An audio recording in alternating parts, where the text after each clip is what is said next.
Disney's Searchlight Pictures is releasing The Roses this week. It's a new take on the late 80s classic, The War of the Roses. The film stars Academy Award nominee Benedict Cumberbatch opposite Academy Award winner Olivia Colman with an all-star supporting cast and directed by Roach, famous for the Austin Powers and Meet the Parents franchises. Our Reeve sat down with Cumberbatch and Roach to talk about the movie. This is a reimagining of The War of the Roses, the classic from 1989.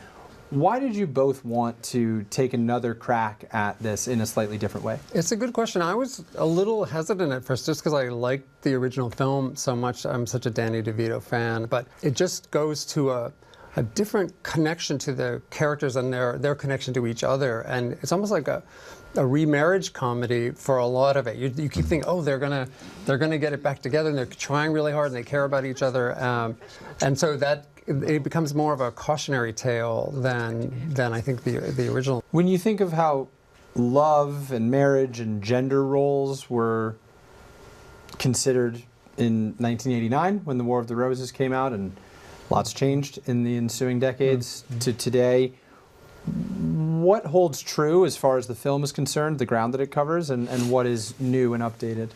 I think that the fundamental is still the same, which is just about two people who are in love but don't get a part of it right when there's conflict. They get locked into their own story, they lose sight of one another, and they become entrenched in this hurt, this anger, this reprising kind of revenge. I mean, it's taken to a sort of comedically dark extreme, but at the core, very differently, like you said about the original, they do still love each other, I think, in this film. You're a bottomless pit of need!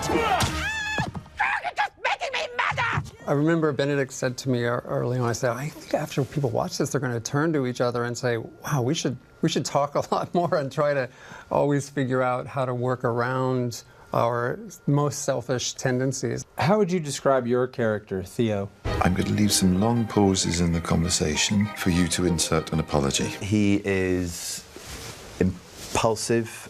He's forthright. He knows himself very well.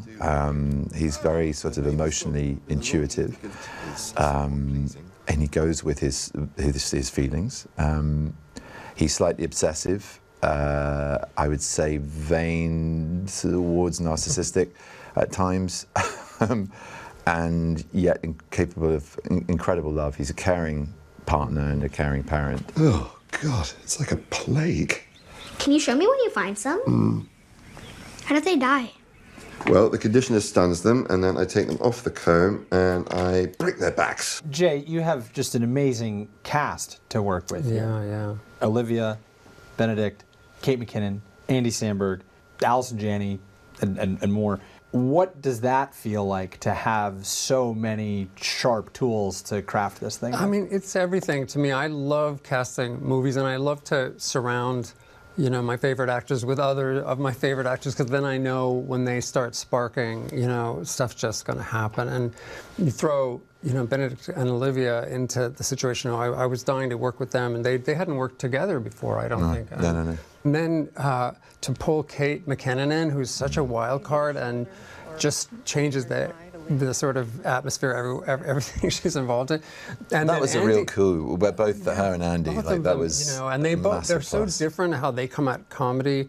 We shot this whole long dinner scene where all of them are around the table, but just watching people react. You throw Kate into it, and she'll do all the scripted lines, but then she'll go off on some other wild place. And Andy was such a great person to dial some of it back in, but then he's still hilarious. And then watching these two guys try to keep it together while they're also going at each other in that dinner scene, it's one of my favorite things I've ever worked on.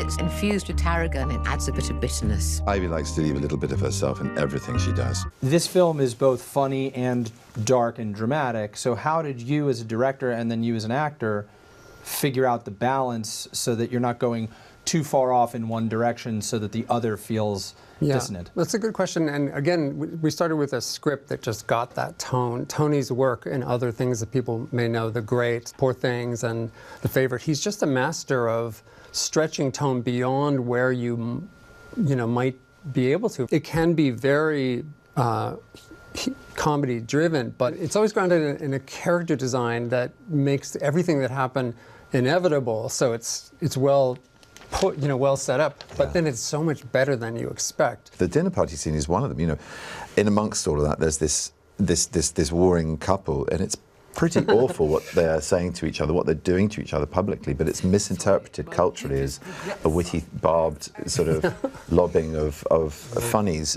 by the Americans, so they try it with disastrous effect. I love this fun banter you guys do. Sometimes Ivy's mad at me and I can't even tell. You're holding the plumb line of some kind of truth and movement through the drama of where they're at in the story.